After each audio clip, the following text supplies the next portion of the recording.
Pamumuno 2025. Pamumuno 2025. Magandang umaga, mga kabahagi. Welcome po dito sa ating programang Pamumuno 2025. Muli samahan niyo po kami sa isang oras na talakayan kasama ang ating itatampok na kandidato ngayong nalalapit na halalan.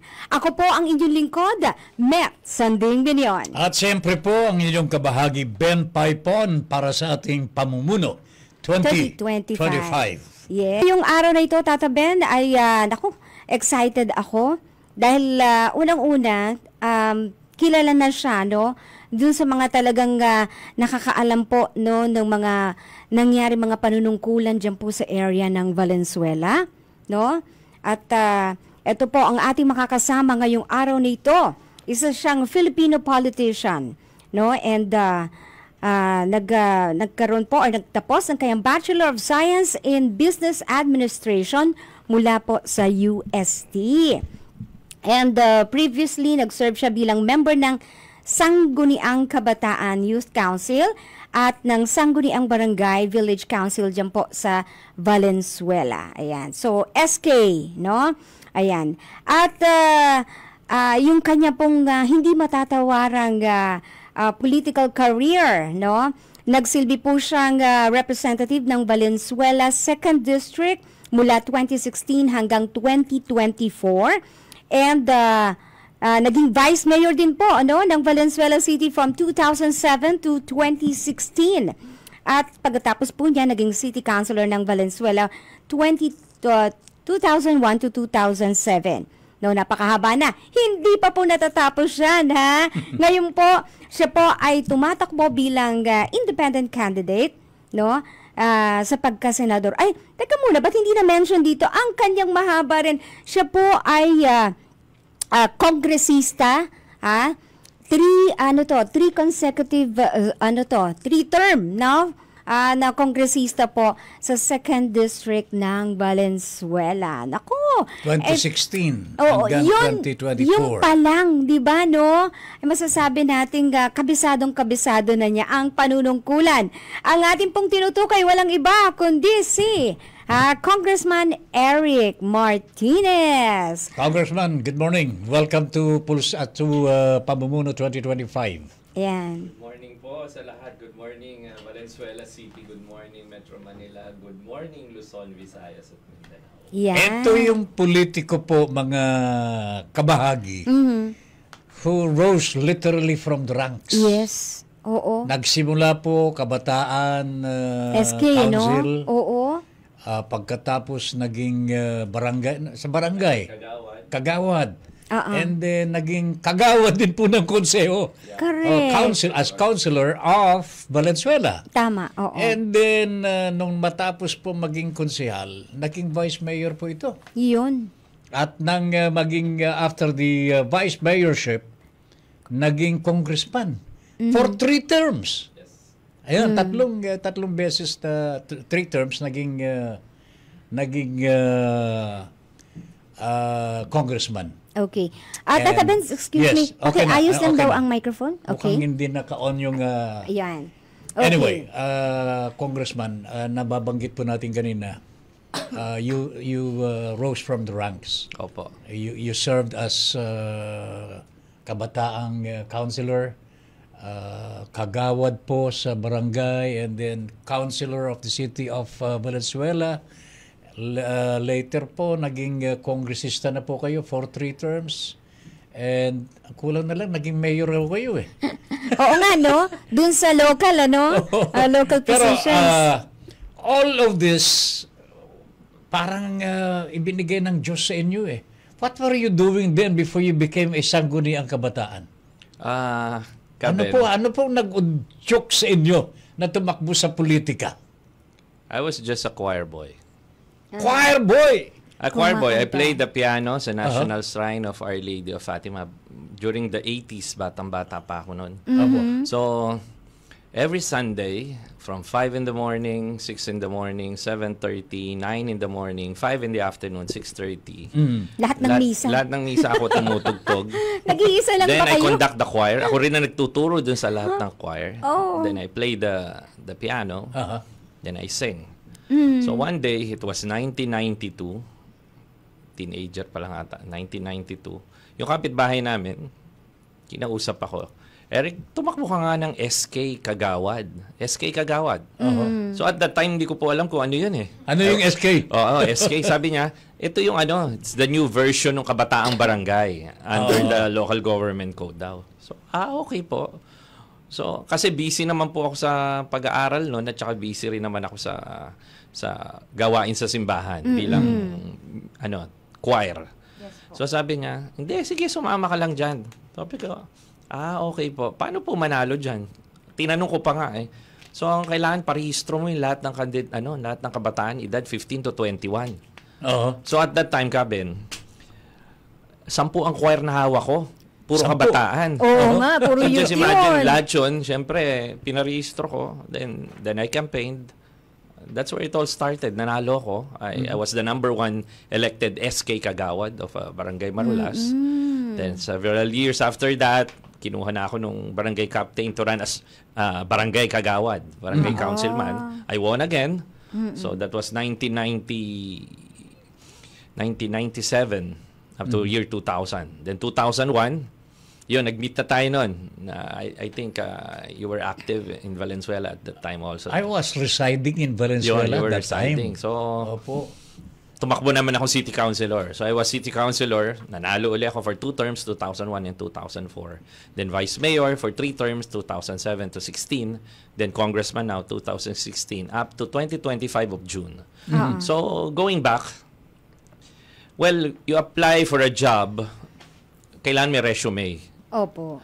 And the job that I'm applying for is Senate, paggawa ng batas. Bilang senador. Paggawa ng batas. So my resume says it all. 32 years of legislative experience. Paggawa ng batas. So that would be my courage para sabihin sa mamamayang Pilipino, ako po ay hindi man sikat, pero yung resume ko karapat dapat yung pagpilian. Dahil I know the job of being a senator. I may not be the best qualified senator, but then my legislative experience would speak for itself.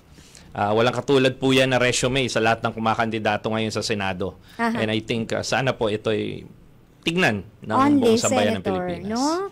Oo, talagang wala siyang ginawa kundi gumawa ng batas, no? From the start. Pero paano niyo po mailalarawan ang pag-unlad ng Valenzuela from the time na kayo po ay sa tagal ng panahong pamumuno niyo noon hanggang sa ngayon na kayo po ay isang kongresista sa 2nd District ng Valenzuela? Well, at that time, 1992, hindi pa ganun karami tao sa Valenzuela. Kakaunti pa lang tayo. Ano pa nga they always mistake Valenzuela as a bahagi ng Bulacan. Sinabi mong, saan ka? Valenzuela? Sa Bulacan. They don't know we're part of the National Capital Region. Kasi nga yung the general idea nila is probinsya. Probinsya fa Valenzuela. So from that time, probinsya pa talaga by 1992. But now, 2025, it has improved by leaps and bounds. Ang laki ng improvement talaga. We are now an industrial, commercial powerhouse in the north of Metro Manila. At Kabin, ito pag strategically located kami dahil yung subway na ginagawa ngayon, yung unang stasyon ay nasa Valenzuela. Wow! Yung North-South Railway na papunta ng Clark, ang main depot no nasa Valenzuela din. Then of course, alam nyo naman yung NLEX. NLEX, oo.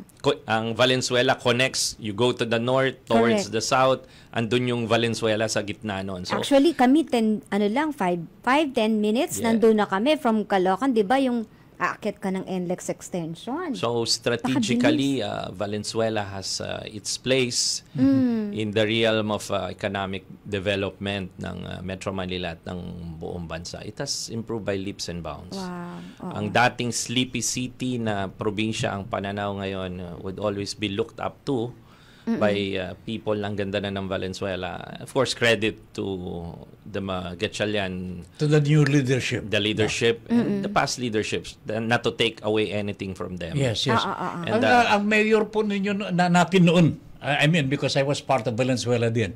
Si Bobit, Yeah, Bobit Carlos. The early 90s up to the beginning of year 2000, it's the Carlos leadership. Tapos no, sinapunan ni Senator Sherwin, Yes, ang before he leadership became, ng Valenzuela. Yun, medyo nag-accelerate kami. Then the momentum just moved on. And I'm happy to be part of it as a city councilor, and I'm happy to be part of it as the vice mayor Yeah. during that time of growth of the city, and I'm happy to be part of it as their congressman in the Yeah. 2nd district of Valenzuela. So I have seen Valenzuela how it has gone from a sleepy town to a economic powerhouse. That's correct. Pero, Met, Yes, Tata Ben. nabanggit to ni Senador na ngayon. Oo nga. Senador na. Claim na natin, Nabanggit ha? niya na Oo. he started as a pianist, a choir boy. I was wondering if you can give us a sample of your- Nax naman. Sample! Wow, O, diba? Kabin, that was a long time ago. Okay. Anyway, Ano kantam, ano bang Ayan. ano mo Ano kanta? ba? Paano yun? Choir siya, di mga kantang simbahan ba yan?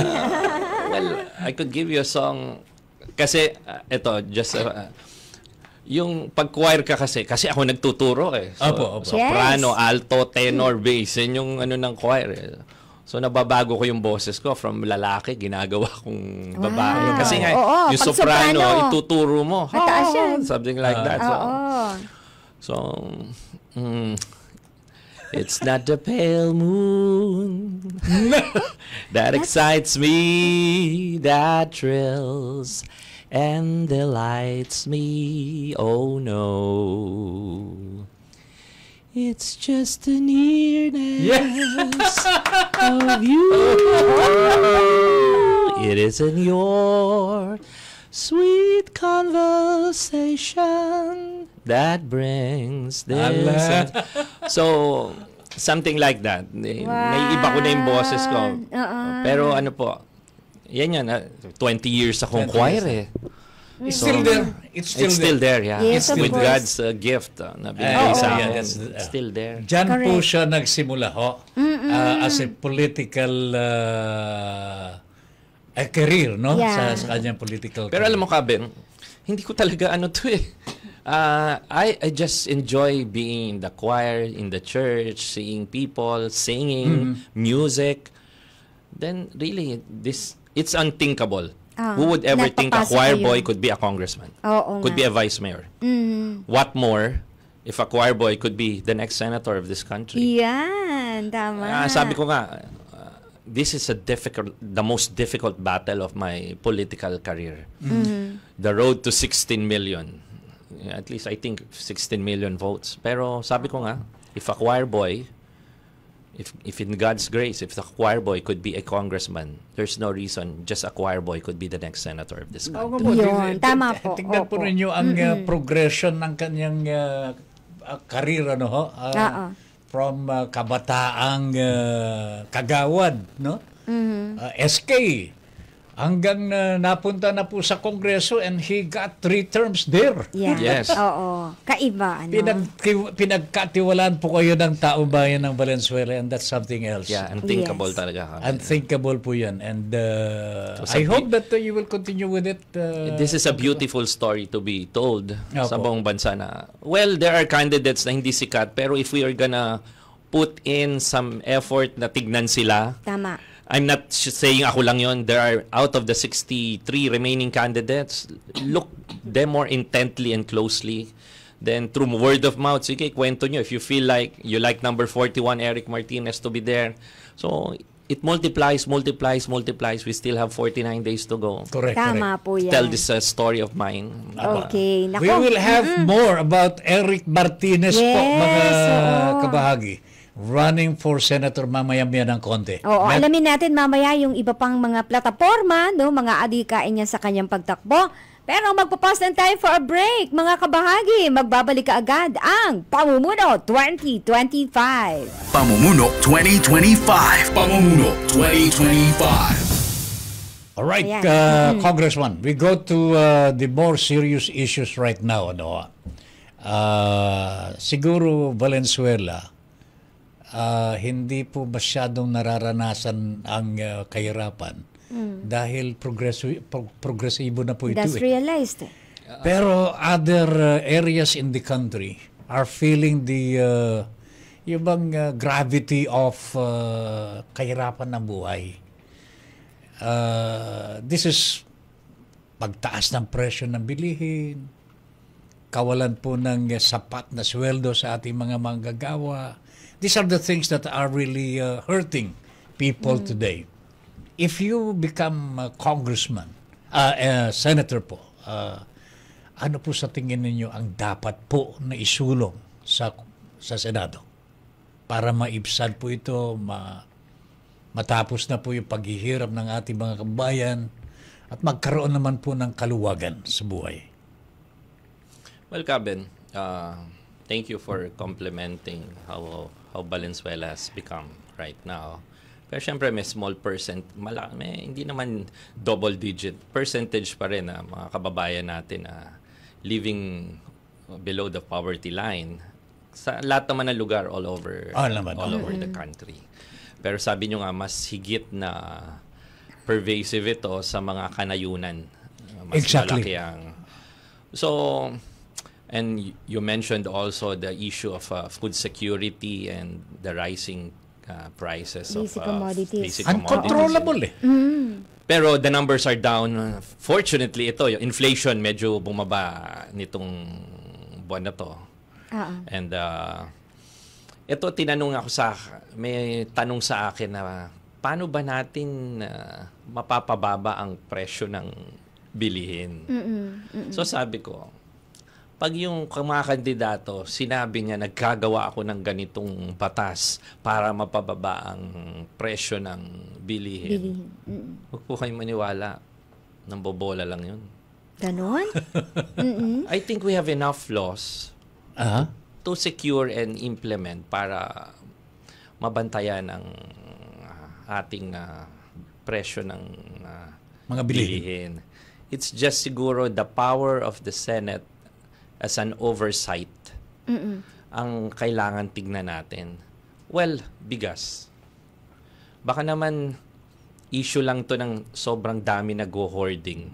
Yan. So, ipatawag natin yung mga ahensya na dapat humuli rito. Oo. Put the muscle where it really should belong. Baka tinatagot, kinokontrol nila. In that way, mapapababa natin yan.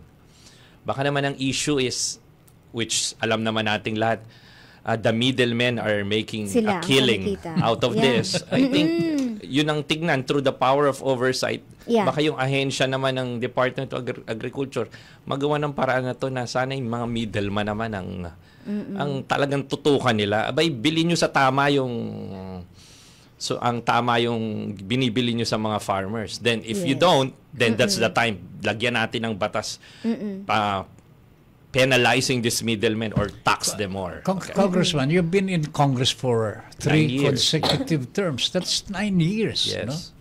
Itong kahirapan po natin, hindi po nangyari kahapon lang. Yes. Matagal na panahon. Ito po progresibo din po eh.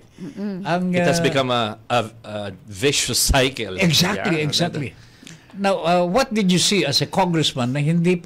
You said that dyan na po yung batas. Oo, kompleto na tayo eh. Wala nang pero yung mga nag-hoard, hindi ba nahuhuli talaga o ano? Hindi na pe-penalize? We've been the lower house would always be pretty vigilant kami sa mga ganyan. Maraming beses talagang tinututukan namin yan. So, isang factor yan yung ngayon consistent, tapos biglang lalamig, pag uminit na naman yung issue, tsaka lang then it has become bumabalik-balik. Is this an issue of leadership? Probably not the House directly, Yeah. But sa tingin po ba rin yun, nasa presidente po ito? Sino ba ang for instance, ito yung sinabi po ninyo kanina na ang problema po sa pagtaas ng presyo ng bigas nandyan dun sa nagmamanipulate. Yeah. Kilala naman po natin kung sino nagmanipulate. Well, in the issue of leadership, in fairness to our president, yan naman talaga una niyang agenda on top. Yan, lalo na bigas, di ba? Talagang tinututukan naman ating Pangulo. Pero meron pa akong gusto kabe na isang factor pa na ito hindi ko pa na hindi ko pa nabanggit kanina. We would like to hear that. Ang bagyo saan dumadaan? Kalimitan. Bicol. Usually, Bicol area. He will enter Bicol, then it will wreak havoc in Bicol, tatawid ng Central Luzon. Yes. Then exit papunta na ng Hong Kong or some other Papunta parts. na sa amin, Babuin Islands. Yeah, towards minsan minsan papasok siya ng Aurora, aakyat ng Cagayan, Isabela, then papunta ng Batanes, pa-exit siya towards Taiwan. Sila lagi ang tinatamaan. I think in the last 10 years, yan ang weather pattern natin. Isang matinding bagyo na dumaan sa Bicol, tawirin ng Central Luzon at tumama rin towards Isabela, Cagayan, na alam natin yun ang food basket ng ating bansa. Madidisrupt na ngayon ang harvest cycle. So ito yung this is a long term, this is a thinking forward solution. Yung Mindanao is larger than the island of Luzon. Mindanao is rarely hit by this typhoons. Mind you, Kaben, this global warming thing is real. Yang mga bagyo na yan ay patuloy na lalakas at mas malalakas at mas madadalas. Tsaka ang pagbaha, kung mapapansin nyo, tumataas ang talagang global warming yan. It's scientific. Some may not agree with me. Pero in a thinking forward scenario, dapat tutukan natin, why not make Mindanao as the agricultural powerhouse of this country, wherein hindi tumatama ang bagyo that often, and they could have siguro if we're lucky, 3 to 4 harvest cycles every year. Kasi tumama lang ang bagyo sa Bicol, isang harvest cycle na ang tapos. Magtatanim muli sila. Meron pang tumama na naman. So you just imagine, it disrupts everything. So I think this is something I'll really looking forward. God's providence. I'll be in the Senate making Mindanao as the option of the food basket capital. Congressman, bakit wala pong nakaisip sa ganyan? I mean, sinasantabi ba ang Mindanao? Is it because Mindanao is a... Well, times have changed. Yung mga bagyo, di ba, napansin nyo naman, iba na ngayon eh. Pero yun nga, minsan lang, it was, bigla ko lang naisip, ba't hindi Mindanao? Ang laki ng land area ng Mindanao, hindi tinatamaan ng bagyo. So, it can be done. Doon tayo mag-focus. It can be done. So, yun yung isang titignan natin sa Senado. It may be a law na gagawin. It may just be an oversight na magpatawag ng hearing and really talk about this with the Department of Agriculture. Correct. So, being in the Senate kasi it's not only kung ano yung problema ngayon eh. You answer ang problema ngayon, pero you're also looking forward 25 years to 50 years. Maybe it may not be in our lifetimes, pero the laws that we make today could have an effect for the future generations of 25 years and 50 years from now. Hindi man generate lifetime natin yan. Tama. To finally put a clamp and end to this problems of this nation. Kung isa dun sa mga sinasabing dahilan kung bakit din matataas ang mga agricultural products na yung dumadating sa atin, dahil daw sa mga yung mga nai-import natin, na sobra-sobra, at ngayon nga nagkasabay-sabay kung kailang aani tayo, saka naman nagdadagsaan dito. So, nagiging kawawa ang posisyon, ang pwesto ng mga magsasaka sa ngayon. Ano ang pwede nyong gawin dito? Kung sakasakali kayo po yung maging senador. Yun nga, it's still Mindanao. I'll give it to Mindanao. Pag bumaha ng pagkain ng Pilipinas, what's the need? Kumuha. Pag bumaha ng the law of supply and demand, pag marami, bababa ang presyo niyan. So, it's a thinking forward legislation. There is one thing that we have to do even before you become a senator, congressman. May kailangan bantayan po natin yung mga agricultural lands po dun sa Mindanao. Ngayon pa lamang ho. Yes, of course. Kasi baka i-convert to nila. I think that would be something really have to look into, the conversions. The conversion of lands, agricultural lands po in Central Luzon. Masyado nang lumiit ang mga taniman po natin. Kabin, kung tatandaan nyo, ang Valenzuela, di ba, part ng Bulacan. Bulacan. And at that time, during the 70s and up to 80s, marami pang... May mga ano pa May dyan mga palay-palay. Palayan eh. Although may palaisdaan pa rin sa District 1. Opo. May mga palayan. Pero of course, we cannot urbanization, population, and people would really want to live from Manila within the peripherals of Manila. Yes. So it really will happen to Bulacan, it will happen to Cavite, it will happen to towards Laguna. At pag nagawa yung tulay ng Cavite, Bataan, urbanization would also kick in on Bataan and that neighboring Cavite. Pag nagawa na yung tulay na yon. So, ang punto pa rin talaga, we have to find options. And what is the option? Mindanao. Okay. Alright. Balikan na natin yan mamaya. Yan, mamaya. At batid kong isa rin sa isinusulong ni Kong is yung pagkakaroon, pagtatakda ng Metro Subway System. Mamaya, pag-usapan natin yan sa pagbabalik ng Pamumuno 2025. Pamumuno 2025. Pamumuno 2025. Ayan. So, kanina tatabi, and Kong, nabanggit ko yung tungkol dun sa Metro Subway System. Ito ba talaga ang sagot sa tumitinding pagsisikip ng daloy ng trapiko sa halos lahat, ng parte ng Metro Manila?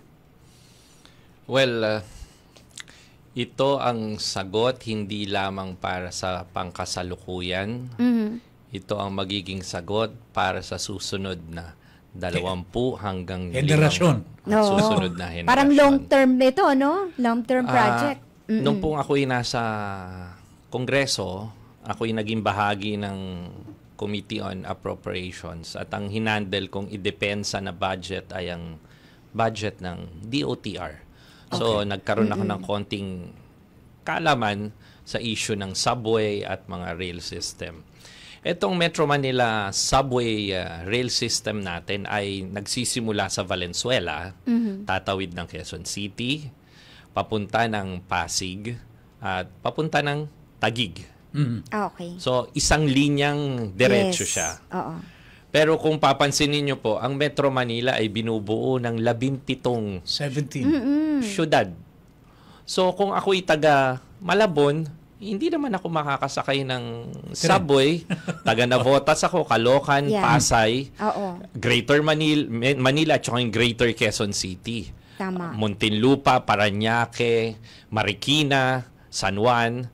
So itong batas na ito na aking ifa-file is the Greater Metro Manila Subway Complex System. Kumbaga parang ano-ano na siya. Sanga-sanga na siya sa ilalim. That if you're coming from Valenzuela and if you'd like to go to Parañaque, you'll ride the subway. Different line sa ilalim siya dadaan. Naku, kabilis nun. At pagkatapos mong galing ng Parañaque, may pupuntahan ka pa palang kausap sa meeting sa Marikina.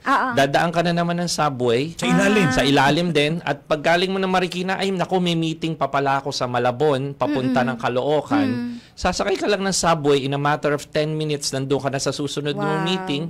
Then yung susunod mong meeting ngayon, nasa Caloocan ka pala, ay nako, nakalimutan ko, may kausap pa ako taga Muntinlupa at taga Mandaluyong.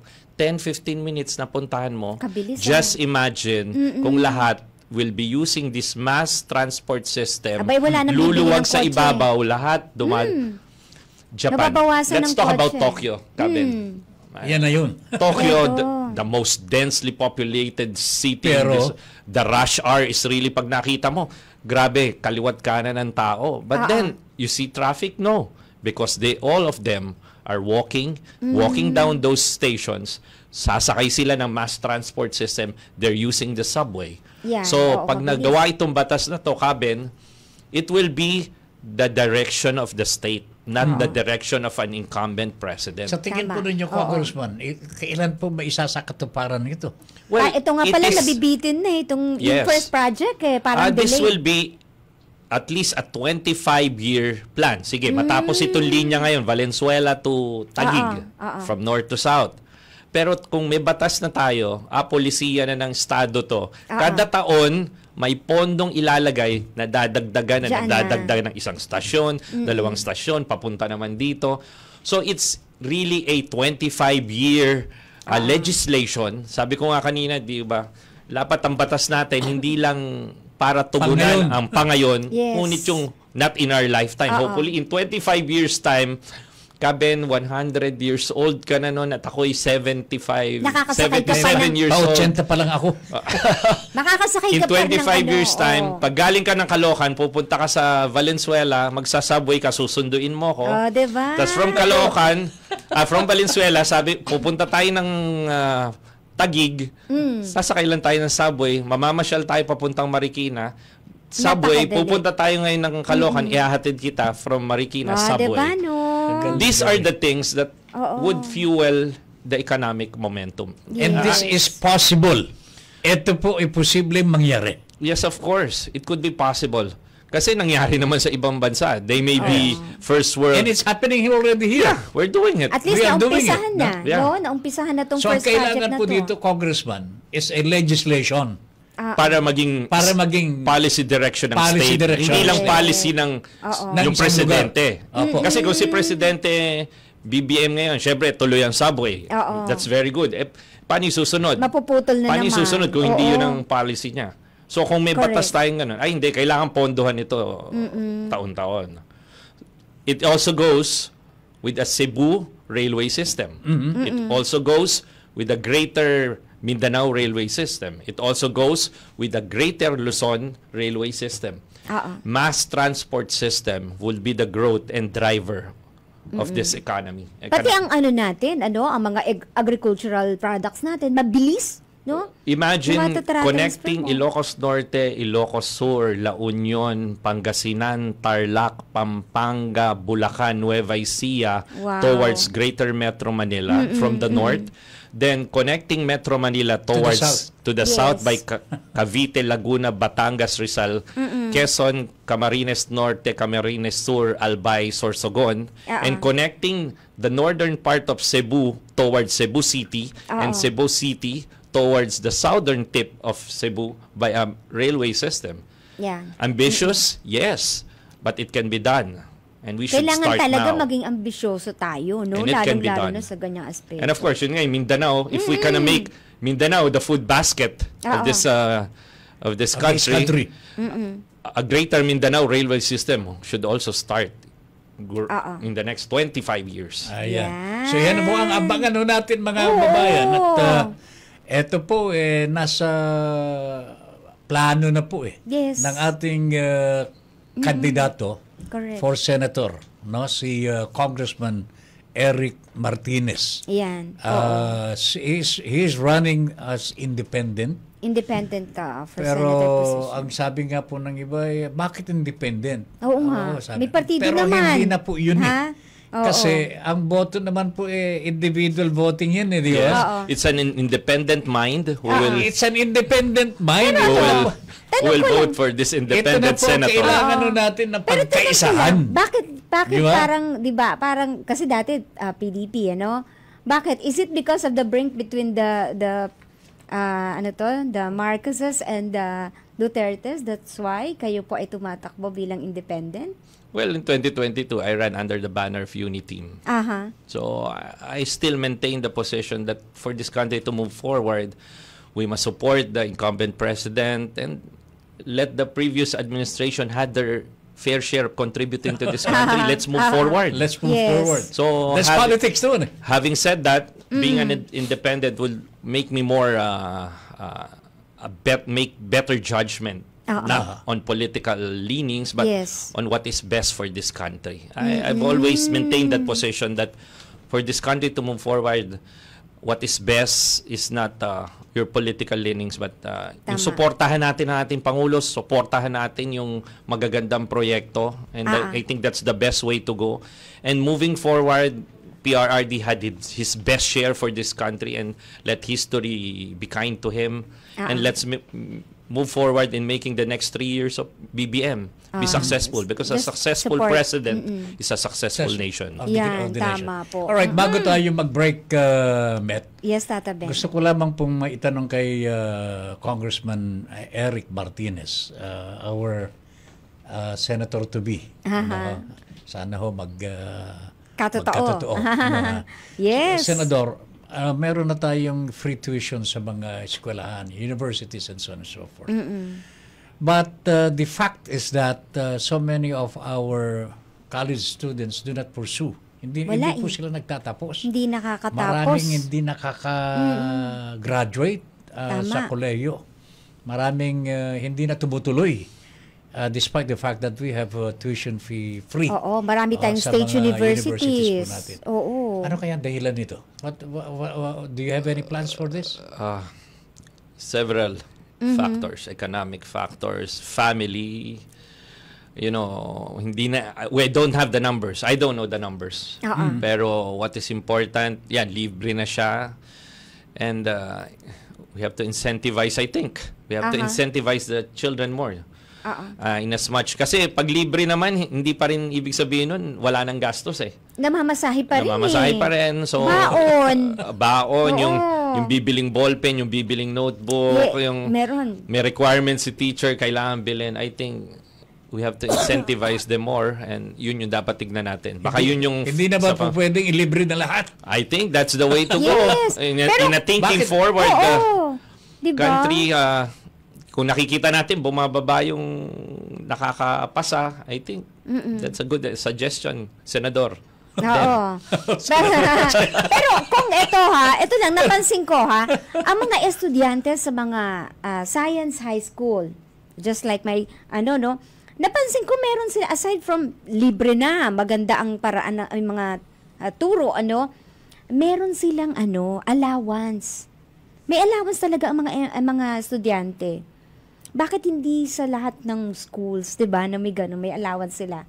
I think that's good. Baon program. Yun, if there's a program. libreng tuition fee, there should be a baon program. Oo. Para tuloy-tuloy na. Pero bukod yan sa 4Ps, bukod yan sa 4Ps. But of course, there should be something like a kolatilya na kailangan you maintain grades that will really... Oo. Kasi, iba, baon lang. Correct. Pero, dapat maganda grades. Maganda rin ang grades, tas may certain level of, Yes. We'll study that. We have to study. All right. That's very good. Very good. Sige, so marami pa, marami pa. Actually, may mga nagre-react na sa akin dito. Meron pa nag-PM sa akin from Hong Kong, Oo, sabi, etong matino, ito iboto daw natin, Unamaki, thank you so much. Sige, magpapause muna tayo for a break at marami pa tayong tatalakayin sa pagbabalik ng Pamumuno 2025. Pamumuno 2025. Pamumuno 2025. Tata Ben, ako, siguro maganda ikaw na ang magtanong ng ating matinding katanungan para sa ating guest for today, kay Congressman Eric Martinez, who is running now for senator sa 2025 elections. Para sa ating special guest for today, Congressman Eric Martinez, simple lamang pong itong tanong na ito. Ayan. Kasi pinagdaanan mo na ito, Congressman, and soon to be senator, running for senator as an independent is not easy. Hindi po easy ito. Pero ikaw ay naniniwala sa tao. Ikaw ay naniniwala sa ating mga kababayan. Meron ka pa rin pag-asa na gaganda po ang buhay po natin. Tama lamang po sana ang gagawin po nila. So, sabihin mo sa amin, Congressman, anong nakikita mo at ikaw ay iboboto ng ating mga kababayan, mga butante po for May 12, 2025, bakit ikaw ang pipiliin na senador ng ating mga kababayan? Please, talk to them. Mga kababayan sa bansang Pilipinas, sa aking mga kababayan sa lungsod ng Valenzuela, alam niyo po, ang pagkandidato ng senador ay may dapat katangian na itanong sa lahat ng kandidato. Ang trabaho ng senador ay paggawa ng batas. Pag tinanong nyo po sa kandidato, alam mo bang gumawa ng batas? Sasagutin po ni Eric Morales Martinez, na kandidatong senador na number 41, ng oo. Naging SK Kagawad, paggawa ng batas. Barangay Kagawad, paggawa ng batas. Konsehal ng bayan, paggawa ng batas. Vice Mayor, paggawa ng batas. At Congressman, paggawa ng batas. 32 years ang kakayahan. Sa kakayahan ng paggawa ng batas, ito ay mahalaga para sa isang senador. Dahil doon, makikita nyo ang kasanayan at kahusayan kung paano tugunan ang mga problema. Hindi dapat ang tanong sa senador ngayon ay, anong solusyon mo? Ang mahalaga ay, alam mo ba kung paano pumunta dun sa solusyon na yon? At ang makakasagot lang yan ay yung may kasanayan sa paggawa ng batas. Muli po, maraming salamat sa pagkakataon. Sa dami ng tagapakinig sa Luzon, Visayas, Mindanao at maging sa ibang bansa, sana po ipagbigyan ng pag-uusapan, isang diskurso ng ating mga kababayan sa buong mundo na may senador na hindi sikat pero may resume na karapat dapat pagpilian. Number 41, Eric Martinez. Ayan po mga kabahagi. Ang ating guest for today, si Congressman Eric Martinez. Hindi po ninyo na itatanong. Talagang kilala ko na po ito. Bata pa po ito nung araw. Nabanggit nga po niya kanina na nagsimula po siya as SK. Yes. Tapos barangay, tapos konseho, tapos sa Kongreso. Anong dahilan at hindi natin ilagay po sa Senado? Yan. Ayan. So, para sa mga taga-subaybay po natin sa Facebook, sa YouTube, this is an occasion for us. This is an opportunity for us. Himayin na po natin yung kumakandidato. Ito ba marunong sumayaw? O hindi po yung gano'n ang kailangan po natin ngayon. Hindi popular, no? hindi Huwag kang popular. masyadong sa popular. Baka mamaya, wala rin pagdating mo sa, pag nakapwesto na, wala. Pagdating dun sa dulo na, nandun na sa pwesto, kalimutan ka na. Hindi na po alam kung anong gagawin. Yun. So ito na po mga kababayan, kailangan po natin ang isang kandidato na alam po yung pupuntahan niya. Yes. Alam po ang kailangan ng taong bayan. Hindi mag-aaral pa lamang. Sino pong nakapag-isip na ang Mindanao po igawin po natin breadbasket po ng ating bansa? Yes. Never before na pinag-usapan yan because ang alam lamang po natin sa Mindanao, gulo. Yan. Gulo. Oo. But if you can convert the gulo into something na magbibigay po sa atin ng kasaganaan ng ating tiyan, ba't hindi natin gawin? Tama. So ito na po yung mga pagkakataon, meron pong mga nakakaisip po ng mabuti para sa ating bansa. Bakit hindi po natin ilagay sa pwesto? Iyan, tama. Congratulations ha. Naisipan po ninyo kumandidato ulit. At least, 'di ba? May maganda talagang nagiging choice yung ating mga kababayan. That's correct. Alright. Dito tayo ngayon sa mga comments ng ating mga taga-subaybay, Congressman. No? Okay. Senador. Senador Martinez. Senador. Unahin ko muna to kasi wala rito sa listahan Ito. Si Melito Rodelio Militante, palalimin natin ang kaparusahan para sa corrupt na politiko. Gawing minimum lang ang sweldo ng mga politicians kapag mangyari yan. Ewan ko lang kung may kumandidato pa sa mga yan. Hamakin mo, Papayag ka ba dyan? ang sweldo plus corruption pa. Okay po yun. Okay. Bukod pa yung mga lagay daw bilang proteksyon, sarap buhay ng mga yan. Diba, no? Melito, thank you very much sa iyong reaction. Ito pa, shout out muna tayo. Aldrin Santiago, Michael Cruz, Carol Renya, thank you so much for watching. Genesis Quezon, Julius Espiritu, Anne Marie Dan, Sian Andre Verano, ayan, si Sir Melito, Russell Alcantara, Makabalitao, and si Rick Lota sabi niya, #41, Eric Martinez. Siyempre, wag kalimutan, Si Uno Maki din, and of course, Karen Mendoza Pama, nanood sa atin from Caloocan. Eden Pedralvez, good morning, Sir Ben and Mamet. Si Henry Francisco Diego, sabi niya, solid daw. Ayan, solid kay Kong. Salamat. Okay, Ashley Monterrey, yes, the best talagang senador. Eric Martinez, the best pong Valenzuelenyo po. Subok na po natin talaga. Taga Valenzuela. Okay. Si Kevin naman, ayan, sabi niya, Kevin Lazaro, sabi niya, my senator. Eto. May question po rito, mahaba-haba lang. Mula kay Aldrin, good morning po, Kong Martinez. What are your thoughts on the extension of MRT and LRT stations in Manila, which according to DOTR, hindi daw po feasible? What could be the reason? Ano nga ba? Kasi sinasabi niyo yung subway. Yeah. What about the LRT and MRT?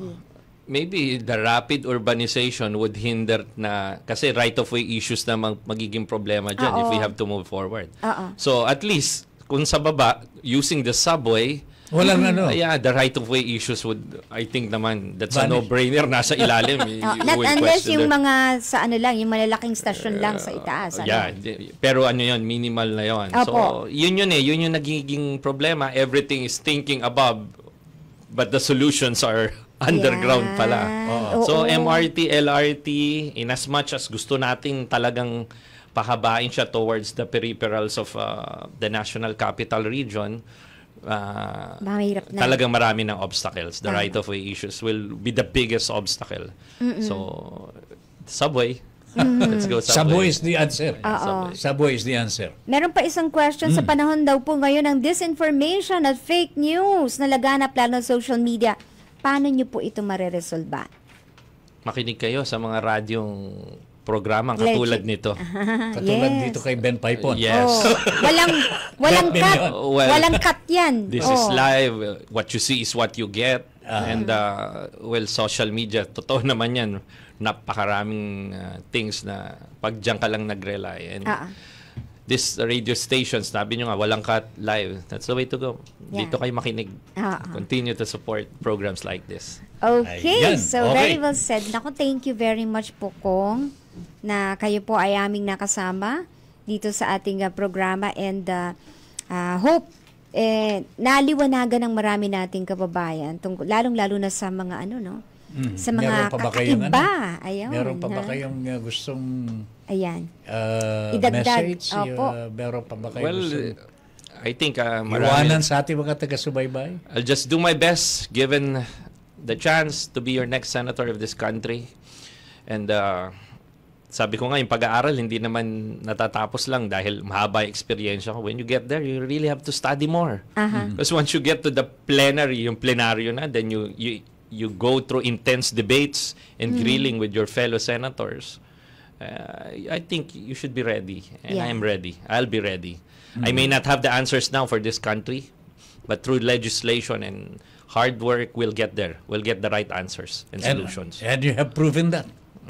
Valenzuela would always be there as your yes, testimony. Magandang halimbawa na nangyari ngayon sa Valenzuela. Okay.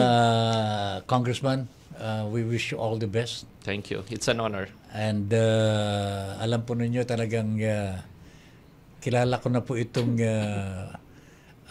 mamang ito Talagang sa paglilingkod bayan, hindi po ninyo matatawaran. Kanya bigyan natin ng pagkakataon na mapasama muli sa Senado natin, lalong-lalo na sa Senado, where yung talagang debate sa mga pambayan, dito po ginagawa talaga paglalagay po tayo dyan ng marunong lang magsayaw o kaya kagandahan ng itsura, whatever. Hindi po ito Pero ito, magandang lalaki na rin to. Naman. Diba? Alright. Okay. So, Congressman, thank you very much. And as I've said, we wish you all the best. Sana po magkita tayo po sa Senado. Salamat po. Mabuhay ang Pilipinas. Mabuhay ang sambayan ng Pilipino. Okay, so sumain niyo na naman po ang isang oras na talakayan dito sa ating programa, and hope to have you again, mga kabahagi. Tutukan niyo po kami muli tomorrow, same time, 11 to 12 ng tanghali. Nakikinig pala ang may bahay po ng ating senador. Aha! Nakikinig po. Hello Doktora. po! Si Doktora. Oh. Doktora Kath Martinez. Ayun. Nakikinig. Wife of Senator Hello, Eric Doktora. is watching po. Ayan. Oo. Hi. Hi. Kiss. Okay, so Alright. pasalamatan din natin ang ating, of course, mga kasama sa production. Andiyan si Ms. Ango, ang ating station manager, production manager in spirit, kasama natin yan si Mr. Ram Alonso. And of course, ang dalawa pa nating angels sa production, si Serge Magat and si Fiana Ferrer. Meron pa akong hindi Ano pa yan? ako nakapagpasalamat sa mga ito eh. Ay, ano ba yun? Because of their yung preparations nila. Sa birthday. Sa birthday ko. Hindi ko napasalamatan si Mr. Ram Alonso. Correct. Sa kanyang ice cream. Oh, yun. Talaga naman po, ice cream. At saka yung cake naman, galing po dito sa mga production staff natin. Yay. Sa panguna ni Ann, si Serge, and Si Fifi. Yes. And of course, sa lahat ng mga OJTs natin, and my Ayan. partner here, Beth diba? Sanding Minion. Thank you very much. Okay. Bibihira, may sabihin umabot ng 77, di ba? Kailangan talaga i-celebrate yun. Sabi ko nga doon sa mga kaibigan ko wag na niyong sabihin 77. Mag-80 na.